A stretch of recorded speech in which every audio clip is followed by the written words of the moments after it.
హల్లెలూయా స్తోత్రం ప్రభువా. ఒక పాట పాడి దేవుని మహిమ తెచ్చుకొని మనం ముందుకు వెళ్దాం. హల్లెలూయా స్తోత్రం పరిశుద్ధ స్తోత్రం. ఆరాధన ఆరాధన ఆత్మతో ఆరాధన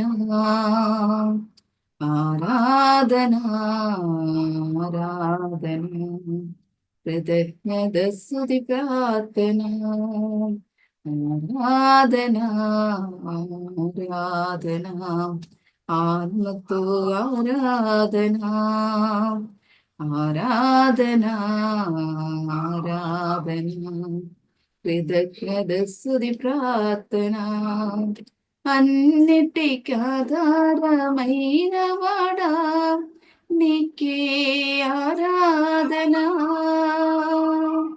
ఎన్నటి మారని మంచివాడా కృతజ్ఞత స్తుతి ప్రార్థన అన్నిటికీ ఆధారమైన వాడా నీకే ఆరాధన ఎన్నటి మారని మంచివాడా కృతజ్ఞత స్తుతి ప్రార్థన నీకే నా దేవా తండ్రి అందుకోవా నీకే నా దేవా తండ్రి అందుకోవా ఆరాధన ఆరాధన ఆత్మతో ఆరాధన ఆరాధన ఆరాధన కృతజ్ఞత స్తుతి ప్రార్థన నోటను కబడము లేనివాడా నీకే ఆరాధన మాటతో మహిమలు చేయువాడా కృతజ్ఞత స్తుతి ప్రార్థన నోటను కబడము లేనివాడా నీకే ఆరాధన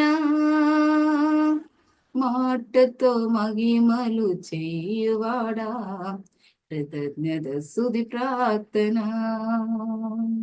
నీకే నా దేవా తండ్రి అందుకోవా నీకే నా దేవా తండ్రి అందుకోవా ఆరాధన ఆరాధన ఆత్మతో ఆరాధన ఆరాధన ఆరాధన కృతజ్ఞత స్తుతి ప్రార్థన అందయం వ్యాపించి ఉన్నవాడా నీకే ఆరాధన చిందలు తీర్చిటి గొప్పవాడా కృతజ్ఞత స్తుతి ప్రార్థన అందము వ్యాపించి ఉన్నవాడా నీకే ఆరాధన చిందలు తీర్చిటి గొప్పవాడా కృతజ్ఞత స్తుతి ప్రార్థన నీకే నా దేవా తండ్రి అందుకోవా నీకే నా దేవా తండ్రి అందుకోవా ఆరాధన ఆరాధన ఆత్మతో ఆరాధన ఆరాధన ఆరాధన కృతజ్ఞత స్తుతి ప్రార్థన ఆరాధన ఆరాధన ఆత్మతో ఆరాధన ఆరాధన ఆరాధన కృతజ్ఞత స్తుతి ప్రార్థన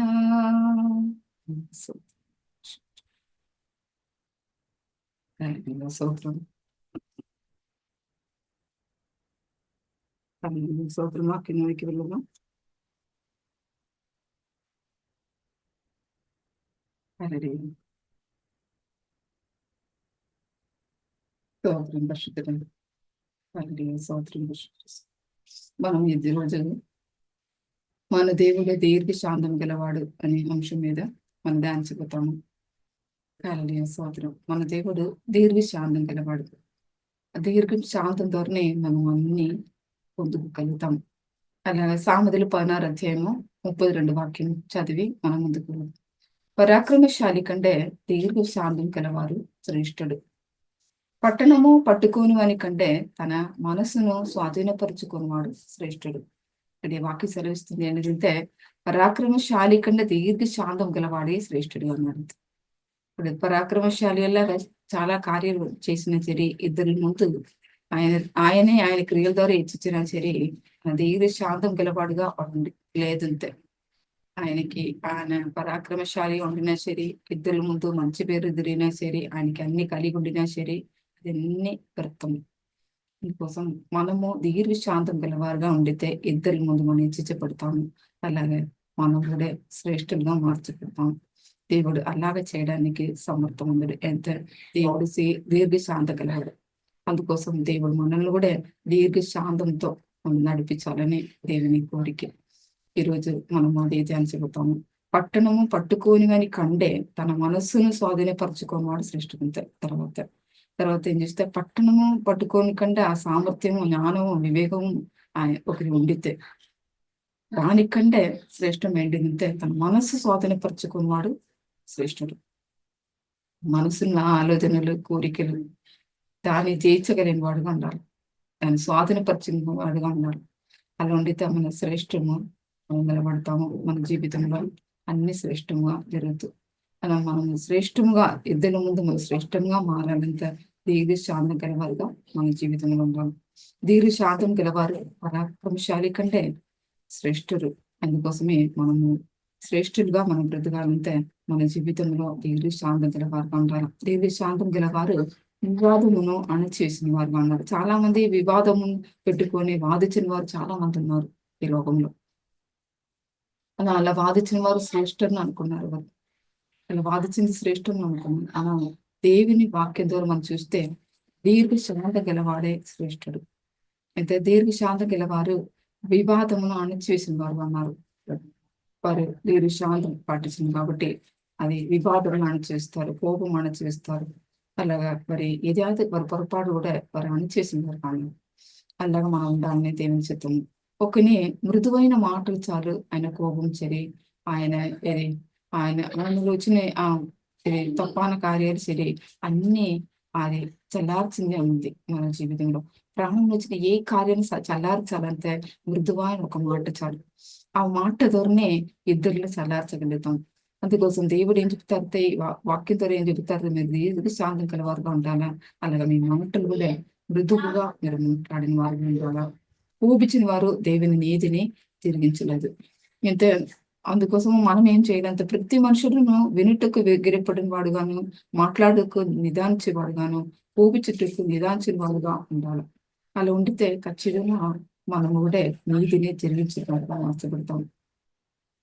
ఎంత మనం కోపించిన వారు కానీ ఎప్పుడు కోపంతును కఠినమైన మాటలు పడకడం ద్వారా మనము ఆ నీతిల కార్యాలు మనల్ని జరగకుండా అణచివేయబడదు. అందుకోసం నీతి కార్యాలు ఏంటి నీకు తెలకుండా మనం మాట్లాడతాం, చేస్తాం.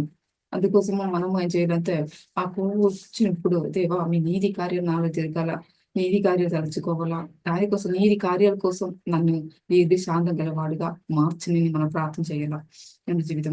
మన జీవితంలో కోపించిన కూడా మనం పాపం చేయకుండా మనం ముందు వారిగా ఉండాలా. అలాగే యేసు దగ్గర మన యేసుని చూస్తే యేసు ప్రభు చూస్తే ఆయనే దీర్ఘ శాంతం గలవాడు ఒక మాదిరిగా ఉన్నాడు. ఆయన మాదిరి చూస్తే దీర్ఘ శాంతం గలవాడు. ఆయన జీవితంలో అన్నిట్లో దీర్ఘ శాంతంతో ఇది మాట్లాడతారు. అలాగే చేసిన కార్యాలు కూడా ఆలోచన చేసి ఈ కార్యం చేస్తే మంచి జరుగుతాం, ఈ కార్యం చేస్తే ఏం జరుగుతుంది అని ఆలోచన చేసి మాట్లాడిన వారుగా ఉన్నారు. యేసు ప్రభు కార్యాలు చూస్తే చాలా చోట్ల యేసు ప్రభు మాటలు సరి ఆయన క్రియలు సరి అన్ని దీర్ఘ శాంతం కలవాడుగా ఉన్నాడు. ఆయన యేసు దగ్గర వచ్చిన ఒక వేశ్య స్త్రీను పట్టుకొని పరిశీలన శాస్త్రంను తీసుకుని వచ్చారు. అలా వారు ఏం చెబుతారంటే యేసు దీర్ఘ శాంతం గలవాడుగా ఆయన కిందికి చూసుకొని రాసుకొని ఉన్నారు. ధర్మశాస్త్ర ప్రకారము ఈ పాపం చేసిన ఒక వ్యక్తిని రాళ్ళు వేసి చంపాల. అది ధర్మశాస్త్రము. అది అలాగా జరగాలని ఒక వేశ్య స్త్రీతో తీసుకొని యేసు దగ్గర వచ్చి యేసుతో యేసు దగ్గర అడుగుతారు పరిశీలన శాస్త్రులు. అప్పుడు యేసు ప్రభు ఏం చేస్తారు, కింద చూసి దేవుడు శాంతముతో అని పలుకకుండా రాస్తారు. కింద చూసి రాసుకొని ఉన్నారు. అలా రాసి ఉన్నప్పుడు పరిశీలన శాస్త్రులు విడిచిపెట్టకుండా యేసు ప్రభు అడుగుతారు ఏం చేయాలని. అప్పుడు మెల్ల ఇవన్నీ చూసుకొని చెప్పిన మాట అడిగితే యేసు అడిగిన మాటకి యేసు దగ్గరికి శాంతం గలవాడుగా మాట్లాడు. మీలో పాపము లేని వాడు మొదటిగా రాళ్ళు వేయుడి అని ఒక మాట చెప్తారు.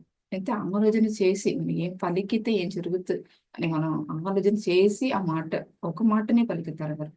ఆ ఒక్క మాటలో అన్ని ఉంది కాబట్టి పరిశీలన శాస్త్రం వాళ్ళు చూసి ఆ మాట విన్నోడనే అందరూ విడిచిపెట్టి వెళ్ళిపోతారు. ఎవ్వరు నిలబడలేరు. ఎవరిని పాపం లేని వారు ఎవరు లేదు. అందుకోసమే వారికి అది తెలుసు, పాపం ఉంది అని వారికి తెలుసు. అందుకోసం మరి ఎవ్వరునే రాళ్ళు వేయకుండా వెళ్ళిపోయారు. అందుకోసం తర్వాత యేసు కూడా ఆమెను క్షమించారు. ఏం పాపం చేయకుండా జీవించము అని చెప్పి పంపిస్తారు. అలాగా దేవుడు ఎన్నో పాపాలలో మనతో క్షమించాడు మన జీవితంలో. అలా మనం కూడా ఇద్దరు పాపంలో క్షమించగలిగిన కావాలి మన జీవితంలో. మనము దీర్ఘ శాంతము కలవారుగా ఉంటుంది. ఎందుకోసం ఇద్దరు పాపం క్షమించగలిగిన వారుగా మనం మార్చబడాలి. క్షమించిన ఒక హృదయం వల్ల మనం మార్చబడాలి. అందుకోసం దీర్ఘ శాంతం గలవారుగా మనం ఉండాలి.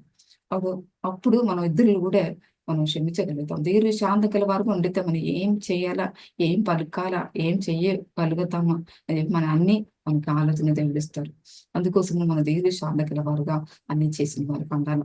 లూకా సువార్త 7వ అధ్యాయంలో 36 నుండి 43 వరకు చూస్తే అక్కడ పరిశీలనలో ఒకడు తనతో కూడా భోజనము చేయమని యేసుతో అడిగాను.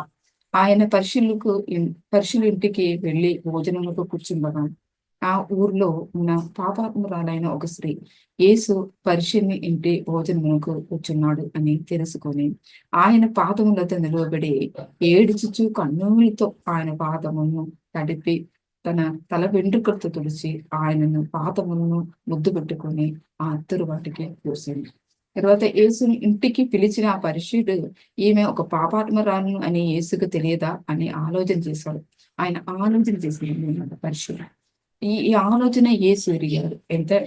అన్ని ఎరిగిన యేసు ప్రభువు పరిశీలన ఆలోచన కూడా ఆయన ఎరిగాడు. ఎరిగి తర్వాత ఒక ఉపమా రీతిగా శిష్యుడైన సీమోన్ దగ్గర ఒక మాట్లాడతారు. ఎలాగంటే అప్పుచ్చు ఒకనికి ఇద్దరు బోనస్టులు ఉండి వారిలో ఒకడు 500 దేనారమును మరి ఒకడు 80 దేనారమును అచ్చిండి. ఆ అప్పు తీర్చుటకు వారి యొద్ద ఏమీ లేకపోయిన కనుక అతడు వారిద్దరిని క్షమించండి. కాబట్టి వారిలో ఎవడు అతన్ని ఎక్కువ ప్రేమించును అలా ఒక క్వశ్చన్ అడుగుతారు యేసు ప్రభు. జవాబు కోసం ఆయన శిష్యుడైన షీమోన్ దగ్గర అడుగుతారు. అడిగినప్పుడు షీమోన్ చెప్పింది ఏంటంటే అతడు ఎక్కువ క్షమింపబడిన వాడు అతనిని ప్రేమించును. క్షమించబడిన వాడు ఎవడో వాడే ఎక్కువ దేవుని ప్రేమిస్తా అని చెప్పి అక్కడ జవాబిస్తాడు. అలాగా మనము జీవితంలో ఎక్కువ మనం ఎవరితో దేవుడు క్షమించాడో వారు ఎక్కువ క్షమించగలిగిన వారు. మన జీవితంలో ఎన్నెన్నో పాపాలు చేశాము. ఆ పాపాలని క్షమించి ఈ భూమిలో మమ్మల్ని జీవగలిగిన దేశంలో మనం నిలబెట్టున్నాడు. ఈ జీవం కలిగిన దేశంలో మనం నిలవడానికి ఏ అర్హత లేదు. మన పాపాల కోసం ఆయనే మరణించాడు. ఆయన అని సిలువలు చేశారని. అందుకోసం ఆయన చేసి సిలువలు అని చేసింది కాబట్టి మనం నిలబడతాం. అది మనం తలుచుకోవాలి మన జీవితంలో. యేసు ప్రభు అన్ని పాపాలు క్షమించగలిగిన వాడుగా ఉన్నాడు.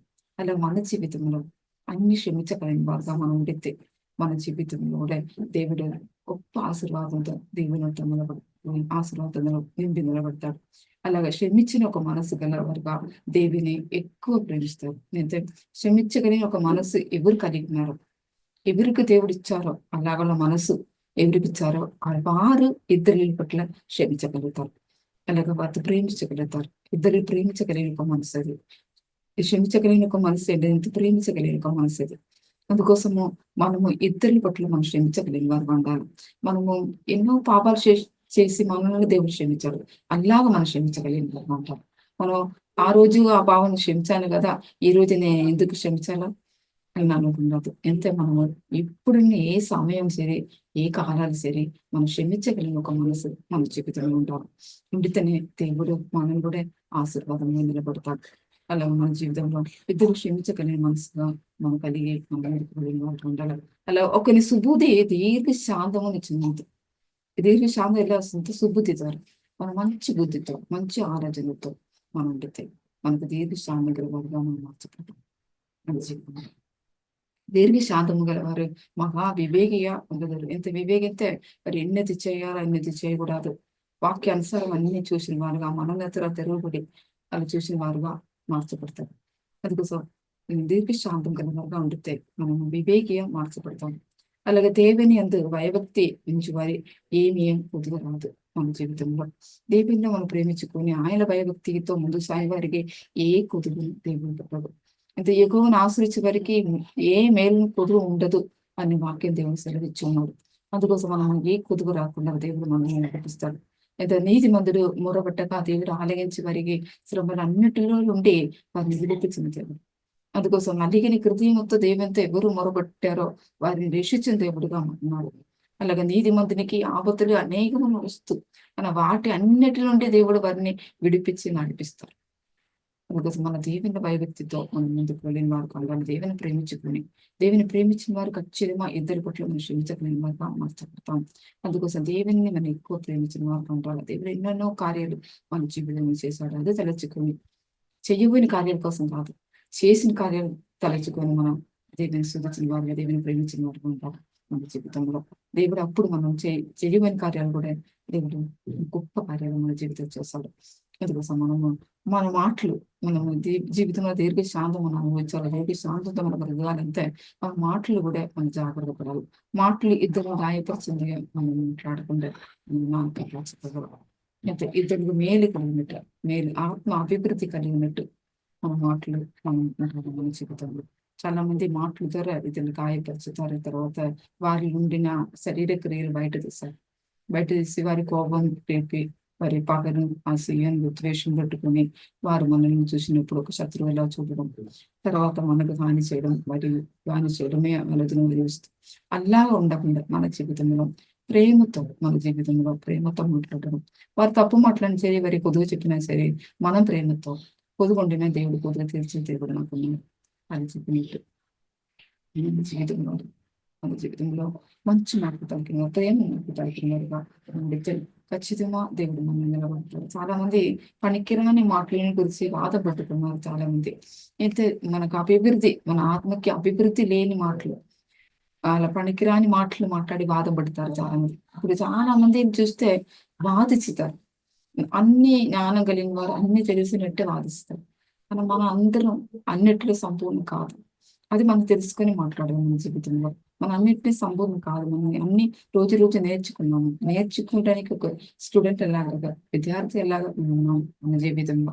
అందుకోసం మనము రోజు రోజు నేర్చుకొని ముందుకు సాయంగా ఉండాలి మన జీవితంలో. మన మాటలు అలా మాటల గురించి వాదన పెట్టుకోకుండా మనం ముందుకు సాగలేక దేవుని యొక్క మన ఇల్లు ఉండాలంటే యోగ్యని గాను, అలా సిగ్గుపడ అక్కర్లేని పనివాని గాను, మన సత్య వాక్యమును సరిగా బోధించిన వారు గాను మనం దేవుని ముందు కనపరచాలి మనల్ని. ఇప్పుడు మన దేవుడు అది చూసి మనల్ని నిలబడతారు. అలాగా మాటల ద్వారా వాదించిన వారిని జీవితం చూస్తే వారి భక్తి గిన్నెలు మార్చబడతారు. అయితే వారి భక్తి తగ్గిపోతుంది, అలా విశ్వాసం తగ్గిపోతుంది. అలాగా వారికి దేవుని నుండి దూరం అవుతారు. అందుకోసం మన మాటల ద్వారా ఇద్దరిని వాదించదు. ఎంత మనం మాటల ద్వారా ఇద్దరిని వాదం పెట్టుకుంటే ఖచ్చితంగా మన ఆత్మ కూడా, మన ఆత్మ అభిషేకం కూడా తగ్గిపోతుంది. దేవుడు మనల్ని అభిషేకించిన అభిషేకం కూడా తగ్గిపోతుంది. తర్వాత మనం కూడా విశ్వాసంలో మార్చబడతాం. అందుకోసం మనం బాధపడతాం. ఎవరు వాదించుతారో వారి నుండి కొంచెం దూరం మనం వెళ్ళిపోయినవారుగా మనం ఉండాలి మన జీవితంలో. అయితే మన విశ్వాసం మనం కాపాడుకోవాలా, మనం ఏది మన దేవునిలో అభిషేకం కాపాడుకోవాలి. అప్పుడు మనం కూడా నిలబడగలుగుతాం. అందుకోసం దేవుని భయభక్తితో మనం ఉండాలి. భక్తి కీనలు కాకుండా నిత్య జీవనము చేపట్టుటకును దాన్ని పొంది ఉంటుండకును మన దేవుడు పిలుచుంటాడు. అయితే మనం నిత్య జీవం పొంది ఉండాలా, నిత్య జీవము వారసులుగా నిలబడాలా అని దేవుని చిత్తము. అందుకోసమే మనల్ని తెలుస్తారు దేవుడు. అది మనం తెలుసుకోవాలా. మనం మంచి సాక్ష్యం కలిగిన వారికి ఉంటాం మన జీవితంలో. మంచి సాక్ష్యం కలిగి మన జీవితంలో కలిగిన వారికి ఉంటాం. అప్పుడు మనము సమస్తములకు జీవదారుడైన దేవుని ఎదుటనే పొంది పిలాతు ధైర్యముగా అన్ని ఒప్పుకొని కలిగిన యేసు ప్రభు మాదిరిగా ఉన్నారు సాక్ష్యం కలిగి. అలాగా ఆ యేసు ప్రభు మంచి సాక్ష్యం ఉండినట్టు మనం కూడా మంచి సాక్ష్యం కలిగి మన ప్రతి వారికి ఉండాలా. యేసు ప్రభు ప్రవర్తన సరి, మాటలు సరి అన్ని సాక్ష్యం కలిగించింది అంది. అలాగే మన జీవితంలో కూడా మన మాటలు, క్రియలన్నీ సాక్ష్యం కలిగించింది అంటాం ఇద్దరికి. సాక్ష్యం ఉన్న ఒక ఆమెనే, సాక్ష్యం ఉన్న అబ్బాయి, సాక్ష్యంలో ఒక వ్యక్తి అని ఇద్దరికి చెప్పినట్టు మన జీవితంలో ఉంటాము. మనం అందరి ఎదుట మంచి సాక్ష్యం కలిగి ఉండాలి మన జీవితంలో. దేవుని ప్రత్యక్షత వరకు మీరు నిష్కలంగా నిందారహితులను విశ్వాసంలో నిలబడి వారుగా ఉండాలి మన జీవితంలో. ఇంకా నిష్కలంగా ఉండాలా. నిష్కపట్టమా కార్యాలు మనం చేసిన వారుగా మనం ముందుకు వెళ్ళాలి. నిందారహితులుగా మనం నిలబడాలని దేవుని చిత్తం. దేవుని సన్నిధిలో మనల్ని నిలబొట్టాలని దేవుడి చిత్తం. అయితే దేవుడు యేసు ప్రభు చిత్తం ఏంటంటే మనల్ని నిందారహితులుగాను నిష్కపట్టుగా దేవుని సన్నిధి నిలవాలా. అది దేవుని చిత్తం. అందుకోసం మనము అలాగా మార్చగలం మన జీవితంలో. దేవుని శాంతం ద్వారానే అది మార్చగలుగుతాం. అలా అయితే మనం నిష్కపట్టమా మన జీవితంలో ఉండాలంతే. మనము నిందారహితులుగా మనం ఉండాలంటే మన జీవితంలో దీర్ఘ శాంతం కలిగి దేవుని సహాయంలో దేవా మీ చిత్తం నా దగ్గర వచ్చినాక మీరు ఏం చెప్తారో అది నేను చేసినట్టు, మీరు ఏం మీరు పలుకుతారో ఆ పలికిందా నేను అన్ని చేసిన రానుగా నన్ను నిలబడుతుంది అని మనం ప్రార్థన చేసుకొని మనం ముందుకు వెళ్ళిన వారు అంటాము. అలాగే తీతుకు రాసిన పత్రిక కూడా చూస్తే 2వ అధ్యాయము 14 వాక్యం చూస్తే ఆయన సమస్తమైన దుర్నీతి నుండి మనల్ని విమోచించి సల్క్రియల్ అంద ఆసక్తి గల ప్రజలు తన కోసమును పవిత్రపరుచుకొని తన సొత్తుగాను చేసుకొనుటకు తన్ను తాను మన కొరకు అర్పించుకొని దేవుడు ఎందుకోసం శిలువ మరణం తను తాను అర్పించానని ఇక్కడ చెప్పింది అనేది అంటే మనల్ని దుర్నీతి నుండి మనల్ని విమోచించాడు. అలాగే సల్క్రియలు అందు ఆసక్తి గల ప్రజలుగా మనం ఉండాలని, క్రియలు చేయడానికి ఆసక్తి గల ప్రజలుగా మనం నిలబడాలని అక్కడ తన్ను తాను యేసు ప్రభు పెంచుకున్నాడు. మనల్ని సమస్త దుర్నీతి నుండి విడిపించి మనల్ని పవిత్రపరుచుకునే తన సొత్తుగా మార్చాడు దేవుడు. మనం అలా మార్చాడు మనం నమ్మాలి మన జీవితంలో. అయితే దేవుడు అన్ని చేశాడు సిలువలో మన కోసం. అందుకోసం మనల్ని దేవుడు పవిత్రపరిచాడు, మనం పరిశుద్ధపరిచాడు. ఆయన రక్తం ధర కడిగి పరిశుద్ధపరిచాడు. మన దుర్నీతి నుండి చీకటి రాజ్యం నుండి మనం విడిపించాడు. మనం నమ్మాలి. నమ్మకంతో మనం ముందుకు సాగాలి. అందుకోసమే మనము సల్క్రియల ఆసక్తి మనం చేసిన వారికి ఉండాలి. దేవుడు నా కోసం అన్ని సులువులు చేశాడు, ఇంకా నేనే చేయాలా దేవుని కోసం అని మనం సల్క్రియలు చేసిన వారికి ఉండాలి మన జీవితంలో. అయితే దేవుడు నా కోసం చేసిన ఎన్నెన్నో గొప్ప కార్యాలు. అందుకోసం ఆ గొప్ప కార్యాలు మనం ఆలోచన చేసుకొని ధ్యానించుకొని మనం ముందుకు సాగిన వారికి ఉండాలి. చాలా మంది సల్క్రియలు చూస్తే ఆసక్తి చేసిన వారు చూస్తే సల్క్రియలు రకరకాలు ఉంది. సల్క్రియల రకరకాలు అంటే మొదటి చూస్తే సల్క్రియల ఆసక్తి కలిగి చేయడం. చాలా మంది ఆసక్తితో దేవుని ప్రేమించడం ద్వారా ఆసక్తితో చేసిన వారు చాలా మంది చూడొచ్చు. అలాగా సిద్ధపడి సల్క్రియ చేసిన వారు చాలా మంది చూడొచ్చు. సిద్ధపడి అంటే నేను ఇది చేయాలా, ఇలాగా చేయాలా అనే ఒక సిద్ధపాటుతో సల్క్రియ చేసిన వారు కొంతమంది చూడొచ్చు. అలాగే శ్రద్ధగా సల్క్రియ చేసిన వారు ఉన్నారు. ఇన్నేది చేస్తే మరి మంచిది, వారికి ఇన్నది అవసరం అని మనం శ్రద్ధగా వారి జీవితంలో ఇన్నది అవసరం ఉంది అని శ్రద్ధగా వారి కోసం చేసింది అని మనం చేసిన చాలా మంది ఉన్నారు. అలాగే అవసరం బట్టి సమయోచితముగా సల్క్రియ చేసిన వారు చాలా మంది ఉన్నారు. అవసరం బట్టి ఏది అవసరమో ఆ సమయానికి ఏది అవసరమో దాన్ని బట్టి సల్క్రియ చేసిన వారు చాలా మంది ఉన్నారు. అలాగే సల్క్రియలు ఇద్దరికి ఒక మాదిరిగా మనం ఉండాలి మన జీవితం. సల్క్రియల ద్వారానే ఇద్దరికి ఒక మాదిరిగా మనం ఉండాలి మన జీవితంలో. ఇలాగా పౌలు ఫిలోమోను గురించి ఒక సాక్ష్యం చెప్పింది చూడొచ్చు. ఫిలోమోను రాసిన పత్రిక 1వ అధ్యాయంలో 7వ వాక్యం చూస్తే, సహోదరుడా, పరిశుద్ధుల హృదయమును నీ మూలముగా విశ్రాంతి పొందినందున నీ ప్రేమను బట్టి నాకు విశేషమైన ఆనందమును ఆదరణను కలిగాను. చూడండి పౌలు ఏం చెప్తారంటే ఈ ఫిలోమోను చేసిన కార్యాలు చూసి ఆయన ఆ కార్యాలు చూసి ఆయన విశ్రాంతి పొందుకున్నాడు, శాంతి సమాధానం పొందుకున్నాడు, తర్వాత ఆనందం సంతోషమును ఆదరణను పొందుకున్నాడు. అలా పరిశుద్ధులకు మనం క్రియలు ఆనందముగాను ఆదరణగా మనం చేసిన వారు ఉంటారు. మన జీవితంలో వారి గాయపరిచినట్టు వారికి కుదిరి చెప్పడం మన జీవితంలో అలా ఉండేవారు. మన జీవితంలో వారికి సంతోషపరిచిన వారు పరిశుద్ధులకు మనం చేసిన క్రియలు సంతోషముగాను ఆదరణగా మనం చేస్తే ఖచ్చితంగా మనం కూడా దేవుడు ఆశీర్వదిస్తాడు. మనకు కూడా ఆనందం మనం పొందగలుగుతాం. ఆదరణ కూడా దేవుడు ఆదరిస్తాడు. అన్ని విధములో అన్ని కార్యాలలో మన ఆదరణ ఉన్నాడు. అలా పరిశుద్ధులు హృదయం సంతోషపరిచిన వాడు ఆయన జీవితంలో గొప్ప కార్యాలు దేవుని కార్యాలు చూస్తారు. అలా పిలోమును సల్క్రియల ద్వారానే పరిశుద్ధులు సంతోషపరిచింది ఉన్నాడు. అలాగే పౌలు ఆయన గురించి ఆయన క్రియల ద్వారా ఆయన ఆదరణ పొందింది సాక్ష్యం చెప్తాడు. ఇక్కడ సాక్ష్యం చెప్పిన వాడు అన్నాడు ఇతరులకి. సాక్ష్యం చెప్పిన ఫిలోమును గురించి సాక్ష్యం చెప్పిన వాడుగా ఉంది కాబట్టి మనం సల్క్రియలు ఎలాగా ఉండాలంటే మన పరిశుద్ధులు సంతోషపరిచిందిగా మనం చాలా సైకర్యాలు చేస్తాము. ఎన్నెన్నో కార్యాలు చేస్తాము. మనము పరిశుద్ధులకు సంతోషపరిచిన కార్యాలు చేస్తాము. అది ప్రాముఖ్యం మన జీవితంలో. మనము అన్యులు చేస్తాము, మన సొంత బంధాలు చేస్తాము. అన్ని విధములో మనం అన్ని కార్యాలు చేస్తాము. మన పరిశుద్ధులుగా మన గాయపరిచినగా మనం ఉన్నాము. అలా వారి ఆనంద కలిగించిన వారు ఉన్నామా, ఆదరణ కలిగించిన వారు ఉన్నామా, అది మనం ప్రాముఖ్యమా చూడాలి మన జీవితంలో. ఎంత పరిశుద్ధుల్ని సంతోషపరిచితే దేవుని సంతోషపరిచినట్టు. ఎంత పరిశుద్ధం నిలబెట్టింది ఎవరంటే దేవుడే. దేవుడే అన్ని కార్యాలు వారి కోసం ఇస్తారు. దేవుడు పిలిచిన కాబట్టి అన్ని కార్యాలు ఆయన సిద్ధపరిచిన వాడు. అందుకోసం దేవుని పరిశుద్ధులను మనం సంతోషపరిచిన వారుగా ఆదరణ ఇచ్చిన వారుగా మనం తిరిగి ఉండాలి. అప్పుడు పౌలును ఆయన బెంధకంలో ఉన్నప్పుడు, ఆయన జైల్లో బెంధకంలో ఉన్నప్పుడు మనం బెంధకంలో ఉన్నప్పుడు ఆయన ఫిలోమోను పోయి ఆయన ఆదరించినట్టు, ఆయన అన్ని కార్యాలు చేసినట్టు అక్కడ వాక్యం చూడొచ్చు. ఆయన తీతుకు రాసిన పత్రిక చూస్తే ఆయన జీవితంలో అన్ని కార్యాలు చేసిన వాడుగా ఉన్నాడు. ఎంత పౌలు కోసం అన్ని ఆయన సంతోషపరిచిన కార్యాలే ఆయన చేశాడు. అందుకోసం ఆయన ఎవరు లేదు, ఎంత అందరూ ఉన్నారు, శిష్యులు అందరూ ఉన్నారు, విడిచిపెట్టిపోయారు. అలా ఈయన అంటూ ఆయన సత్కరించిన వాడుగా పరిచయం చేసిన వాడుగా ఉన్నాడు. అలాగా అందుకోసం ఆయన ఇద్దరికి రాసింది ఎలాగంటే ఫిలోమోను మంచివాడు, ఆయన అన్ని నా కోసం చేశాడు, నాకు ఎవరు లేని ఉన్నప్పుడు అన్ని కార్యాలు నా కోసం చేశాను సాక్ష్యం చెబుతాడు.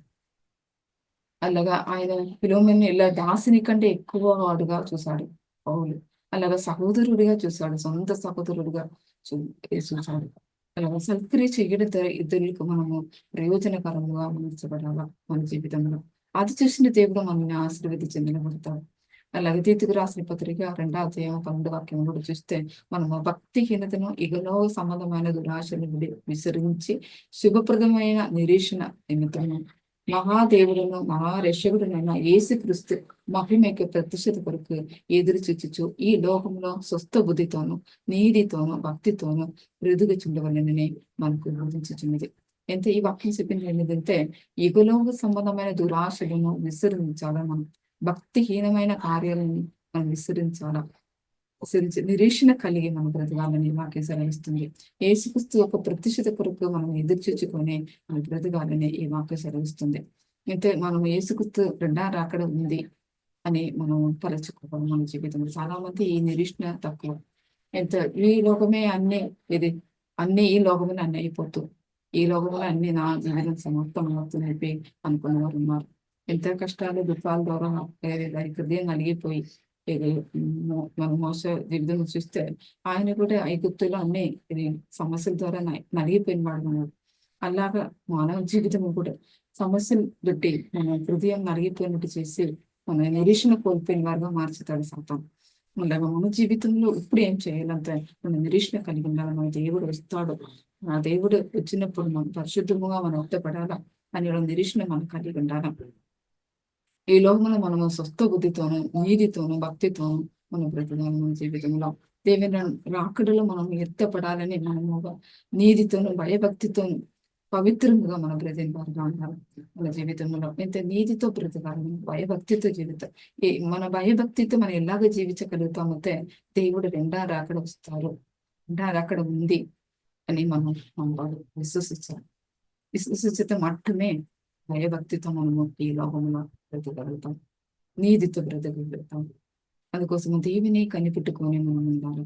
దావీదు ఒక మాట చెప్తారు, ఎంత దేవుని కనిపెట్టుకుని ఉన్నాము, ఆయన మార్గమును అనుసరించుము, అప్పుడు భూమిని స్వతంత్రించుకున్నట్లు ఆయన నిన్ను హెచ్చించును. ఇక్కడ దావీదు చెప్పిన మాట అది. ఇంత కీర్తన 37-34 వాక్యం ఇది. ఎంత ఆయన చెప్పింది ఏంటంటే, దేవుని కనిపెట్టుకొని ఉండాలా, అప్పుడు మిమ్మల్ని భూమిని స్వతంత్రించుకున్నట్టు మిమ్మల్ని హెచ్చిస్తాడు. అలా హెచ్చించి పెడతాము మన జీవితంలో అని ఇక్కడ వాక్యం సెలవిస్తారు. అయితే దేవుని కొరకు కనిపెట్టి వారు ధైర్యము తెచ్చుకొని మన హృదయాలను నిబ్బరము కలిగి మన ముందు సాయంత్రం ఉండాలి. దేవుని కొరకు కనిపెట్టి ఉన్న మన జీవితంలో ఎప్పుడు ఎల్లప్పుడూ వారు సిగ్గునందరు. అంత దేవుని కనిపెట్టిన వారు సిగ్గునందరు. దేవుడు అతిశయము ఆశ్చర్యము కార్యాలు వారి పట్ల జీవితంలో చేశారు. కొంచెం ఆగినా కూడా కొంచెం లేట్ అయినా సరే అది ఖచ్చితంగా దేవుడు చేశారు. ఎంత తన మాటలో ఎవరికి విడిచిపెట్టగలరు.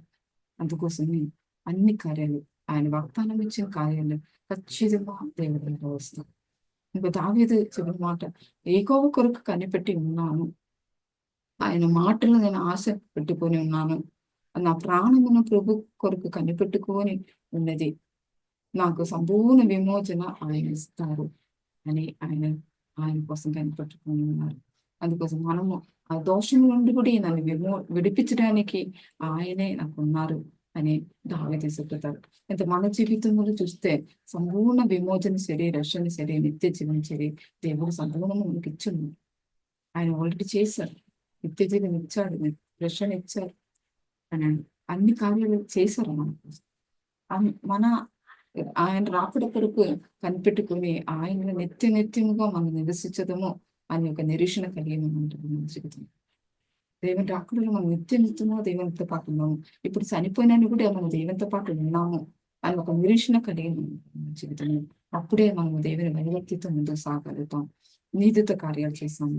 సల్క్రియలు కూడా నీతి సల్క్రియలు చేసిన వారిని మనం ఇష్టపడతాం. అందుకోసం దేవుని రాకడ కోసం మనం ఎదురు చూసిన వారు ఉండాలి. దేవుని రాకడ ఖచ్చితంగా వస్తూ, అందుకోసం మనము ఆయన కోసం కనిపెట్టిన వారుగా నీతితో భయభక్తితో ముందు సాయం వారు ఉండాలా. ఈ వాక్యం ద్వారా దేవుడు మిమ్మల్ని ఆశ్రయించినాక దేవ స్తోత్రం పరిశుద్ధుడా, మీ సన్ని సమర్పిస్తామయ్యా. మీ రాకడ కోసం ఎదురు చూసుకొని నిరీక్షణ కలిగే మంది సహాయం చేయండి, ప్రార్థిస్తామయ్యా. పరిశుద్ధుడా, సల్క్రియల ద్వారా ఏసయ్యా మిమ్మల్ని కనపరిచే వారుగా మమ్మల్ని బట్టి ప్రార్థిస్తాము. రోజు దేవుని భయభక్తితో వేసి అన్ని కార్యాలు చేసినట్టు సహాయం చేయండి, ప్రార్థిస్తామయ్యా. పరిశుద్ధుడా, ఓ రోజు నూతన కార్యాలు చేసిన వారుగా మమ్మల్ని మార్చండి అయ్యా. మీరు నూతన కార్యాలు చేసిన దేవుడయ్యా, నూతన కార్యాలు మోగట్లు కూడా వేసి మీరు చేయండి. అలా మేము కూడా నూతన కార్యాలు చేసుకొని మీరు సహాయం చేయాలి, ప్రార్థిస్తాం. స్తోత్రం. ఈ రోజు వరే మా కోసం చేసిన అన్ని కార్యాల కోసం వందనాలు ఏసయ్యా. పరిశుద్ధుడా, వందనాలు కోసం ముందు సహాయం చేయండి, ప్రార్థిస్తాం. ఈ వాక్యం విన్న వారి జీవితంలో గొప్ప కార్యాలు చేయండి, ప్రార్థిస్తామయ్యా. మీ అద్భుత కార్యాలు ఆశ్చర్యకారు చేసి ఏమపరిచిగారు ముందు సహాయం తండ్రితో ఆదుకుంటే అయ్యా. పరిశుద్ధుడా, ఎగ్జామ్ విషయంలో పిల్లలతో అందరూ సహాయం చేయండి. అలాగే ఏసయ్యా పరిశుద్ధుడా, అలాగే జోబు లేని వారు కూడా మీరు ఆదుకోండి. అలాగే బాధపడిన వారు, రోగంతో బాధపడిన వారితో జ్ఞాపకం చేసుకోండి. ఏసయ్యా జోబులు వచ్చిన వారు అంతా కుటుంబం మరి మీ చేతులు ఆదుకొని ప్రార్థిస్తామయ్యా.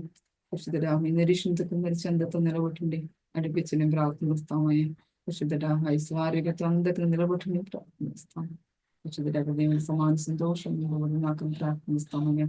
అలాగే పరిశుద్ధుడా, రోజు చేసే నూతన కార్యాలు వారి బట్టలు మీరు చెయ్యండి, ప్రార్థిస్తాం. సంపూర్ణ వారందరితో మేము సమర్పిస్తాం, మమ్మల్ని సమర్పిస్తాం. ప్రార్థన మీరు జవాబు కాబట్టి వందనాలు అన్ని మాకు మీకు ఇస్తాను, వేసిందాము అడుగుతాం తండ్రి. ఆమేన్.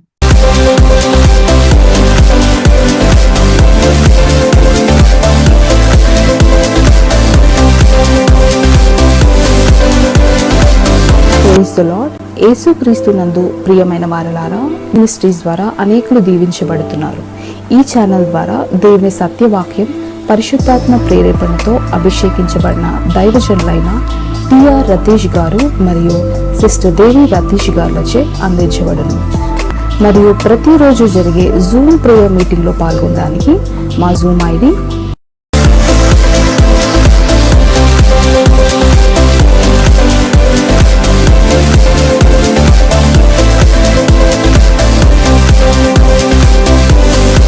ప్రార్థన అవసరాల కొరకు సంప్రదించవలసిన ఫోన్ నంబర్స్ 8501934577 మరియు 9010640084. పరిచర్యను బలపరచాలి అని ప్రేరేపించబడిన వారు మీ కానుకలను గూగుల్ పే, ఫోన్ పే ద్వారా లేదా స్క్రీన్ పై చూపించబడిన క్యూఆర్ కోడ్ స్కాన్ ద్వారా 8501934577కి పంపగలరు. ఈ ఛానల్ని సబ్స్క్రైబ్, లైక్, షేర్ చేయడం ద్వారా ఈ సత్యవాక్యం ఇతరులకు అందించగలరు. ధన్యవాదాలు. దేవుడు మిమ్మల్ని దీవించును గాక. ఆమేన్.